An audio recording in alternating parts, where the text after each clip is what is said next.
Ito yung una kong ginawang kimchi, guys. Meron siyang cabbage.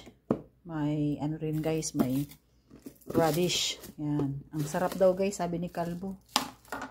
Ano, yan na lang natira, guys. Puno yan. Yan na lang. 1/4 na lang natira, guys. Masarapan si Kalbo.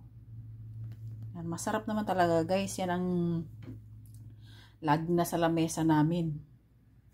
Ano, may ano siya, may